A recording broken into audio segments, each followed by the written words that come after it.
Hari itu, Mahua mengenang pertemuan pertamanya dengan Gauri ketika dia menyelamatkannya dari bahaya. Mahua merasa bahagia mengetahui bahwa Gauri adalah putrinya, namun ucapan Aryan terus menghantui pikirannya, karena memaksa Mahua bersumpah untuk tidak memberitahu Gauri bahwa dia adalah ibu kandungnya.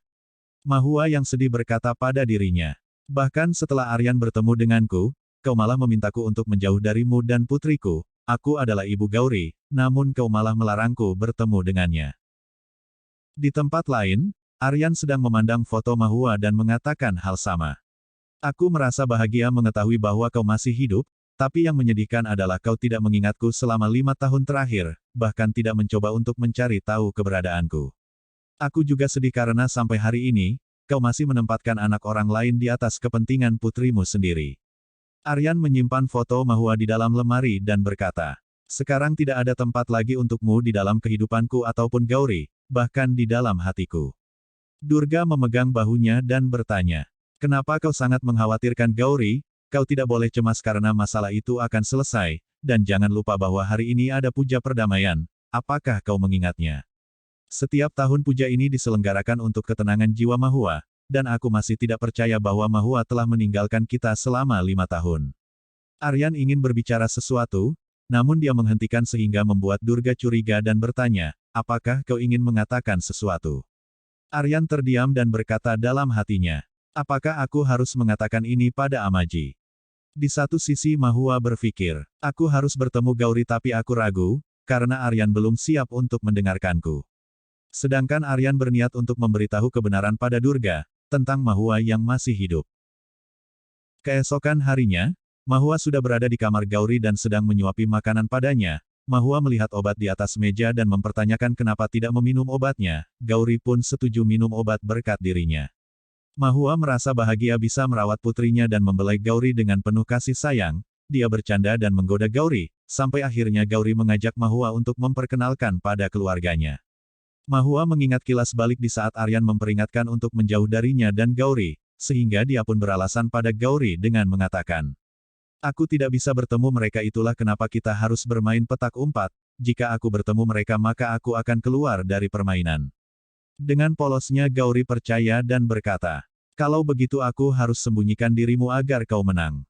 Mahua senang dan mereka menyetujui kesepakatan tersebut dengan berpelukan. Tanpa mereka sadari Aryan sedang berjalan menuju kamar Gauri. Mahua dan Gauri kaget mendengar seseorang membuka pintu, namun beruntung di saat Aryan masuk Gauri sedang duduk sendirian. Aryan bertanya, "Apakah kau marah padaku? Aku benar-benar minta maaf karena telah memarahimu." Gauri berkata, "Tidak masalah Papa, aku tidak merasa buruk dengan perkataanmu." Aryan berpikir, kenapa sikap Gauri sama persis seperti Mahua, dia marah namun hanya sesaat. Aryan mendoakan Gauri agar harinya bahagia dan berjanji, bahwa dia akan segera menemaninya setelah menyelesaikan puja. Gauri setuju, dan Aryan pun meninggalkan ruangan. Mahua yang bersembunyi di bawah tempat tidur berkata dalam hatinya, "Beruntunglah Aryan tidak melihatku, entah apa jadinya jika dia mengetahui bahwa aku datang ke sini." Gauri menutup pintu dan mengisyaratkan Mahua untuk keluar, lalu setelah itu Gauri berkata, "Papa tidak melihatmu, tapi bagaimana kau bisa keluar dari rumah ini?" Mahua memintanya untuk tidak khawatir karena dia akan mengatasinya. Gauri pun langsung memeluk Mahua karena mereka harus berpisah. Di satu sisi, Kajal berkata pada Padma, "Kita harus menghentikan Aryan untuk tidak mengatakan hal yang sebenarnya pada Amaji." Padma melihat kedatangan Aryan dan meminta Kajal untuk melakukan sesuatu. Kajal pun pergi menemui Aryan dan bertanya tentang kondisinya. Aryan tidak menjawab apapun dan duduk untuk melakukan puja sambil berkata pada pendeta, "Ini adalah peringatan kematian Mahua, seharusnya tidak ada kekurangan dalam persiapan ritual ini," dan meminta pendeta untuk segera memulai ritualnya. Pendeta setuju dan mulai melafalkan mantra. Mahua yang melihat kejadian tersebut merasa sedih, terutama melihat bingkai foto dirinya yang sudah diberikan karangan bunga seperti orang meninggal. Aryan yang berlinang air mata berkata dalam hatinya, "Kebenaran hidupmu sudah menjadi rahasia, kau akan tetap terkubur di dalam diriku karena aku tidak ingin Amaji dan seluruh keluarga membencimu." Mahua berkata, "Mahadewa telah menyatukanku kembali dengan Aryan setelah 5 tahun, aku percaya kebencianmu tidak akan mampu menang di hadapan cintaku, kau telah salah paham padaku dan aku akan membuatmu menyadari hal itu." Di saat pendeta ingin menyalakan api suci, tiba-tiba api itu padam seolah tertiup angin. Pendeta mencoba menyalakan ulang dengan menambahkan kamper, namun lagi-lagi apinya padam. Pendeta melihat sekeliling dan kaget melihat bingkai foto Mahua terjatuh, lalu memberitahu Durga bahwa jiwa ini tidak diterima oleh Dewi dan mungkin jiwanya berada di sekitar sini, itu sebabnya api pemujaan tidak bisa menyala. Padma memintanya untuk menghentikan omong kosongnya dan berkata, sudah bertahun-tahun Mahua dan putrinya meninggal, jadi mana mungkin dia masih hidup. Tiba-tiba Krishna datang mengejutkan semua orang terutama Aryan. Padma yang panik berkata dalam hatinya. Bagaimana mungkin anak itu datang pada peringatan kematiannya sendiri? Saat itu Krishna merasa bahagia bisa melihat Aryan dan langsung berteriak memanggilnya dengan sebutan ayah, sehingga mengejutkan semua orang terutama Durga. Selang beberapa waktu, Durga kaget melihat Mahua masih hidup dan menunjukkannya pada Aryan. Mahua mengingat ancaman Aryan untuk tidak berani menemui Gauri, sedangkan Aryan mengingat bagaimana dia kaget di saat mengetahui bahwa Mahua adalah ibu Krishna. Tak lama kemudian, Krishna datang memeluk Mahua begitu juga dengan Gauri, lalu Krishna bertanya. Apakah mereka semua mengenal dirimu, dan lihatlah Amaji telah memberikan kalung ini padaku. Mahua hanya tersenyum tanpa mengucapkan apapun, lalu Aryan memerintahkan Gauri untuk mengajak Krishna bermain di kamarnya, mereka pun setuju dan meninggalkan ruangan. Aryan langsung menegur Mahua dan bertanya, di saat aku sudah menolakmu, lalu kenapa kau datang ke sini untuk menemui Gauri? Jawab aku kenapa kau diam.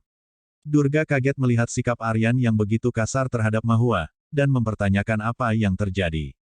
Aryan mengatakan, semua orang akan terkejut setelah mengetahui bahwa orang yang kita anggap meninggal ternyata masih hidup, dan memilih meninggalkan putrinya juga keluarganya, hanya untuk menjalani hidupnya dengan seorang anak asing, dan menghabiskan waktu selama ini untuk melupakan kita semua.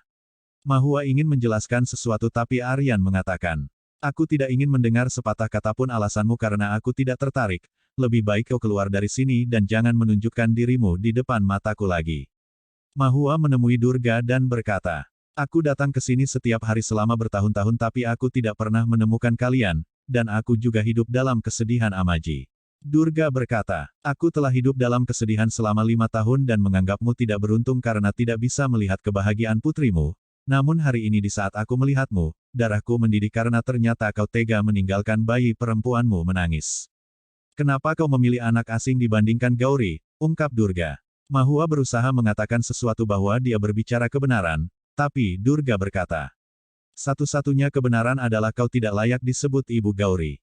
Mahua berusaha meyakinkan kembali dan mengatakan, aku sangat menyayangi Gauri, dia adalah putriku dan aku tidak melakukan kesalahan apapun.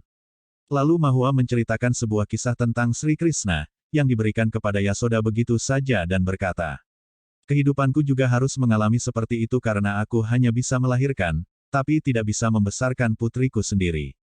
Aryan berteriak, hentikan tangisanmu itu. Apakah kau tidak mengerti bahwa kau sendiri yang sudah meninggalkanku atas kemauanmu sendiri, jadi lebih baik kau pergi dari sini. Perdebatan terus terjadi, sampai akhirnya Durga pun mengambil keputusan, dan menyeret Mahua untuk keluar rumah. Setelah kejadian itu, Aryan meluapkan kekecewaannya dengan memukul sarung tinju, sambil mengingat momen romantis yang dilaluinya bersama Mahua, terutama momen pernikahan mereka. Aryan bertanya, kenapa kau melakukan semua ini Mahua? Dan terus memukuli sarung tinju itu sampai tangannya terluka. Kajal yang melihat semua kejadian tersebut mengambil kesempatan untuk mencari simpati Aryan dan mengatakan, apa yang kau lakukan? Kenapa banyak darah yang mengalir seperti ini?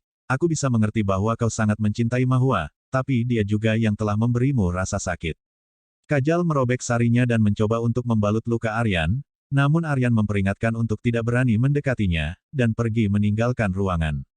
Kajal melihat pergelangan tangannya dan berkata, aku tahu kau marah, tapi kau telah menyentuhku.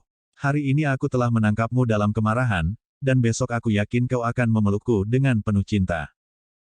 Di sisi lain, Krishna sudah tidak sabar menunggu ulang tahunnya dan memberitahu Mahua, bahwa dia mengenakan pakaian yang sama seperti ayahnya, karena berharap bisa bertemu dengannya. Mahua memikirkan bagaimana caranya berbicara dengan Gauri karena hari itu adalah ulang tahunnya juga, dan meminta Mahadewa untuk menunjukkan jalan.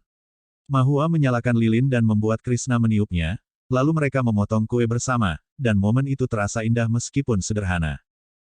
Setelah menidurkan Krishna, Mahua berkata, ini adalah hari ulang tahun Gauri juga, dan aku ingin pergi untuk menemuinya. Di satu sisi, Rames menghentikan Aryan dan bertanya. Kenapa kau datang terlambat?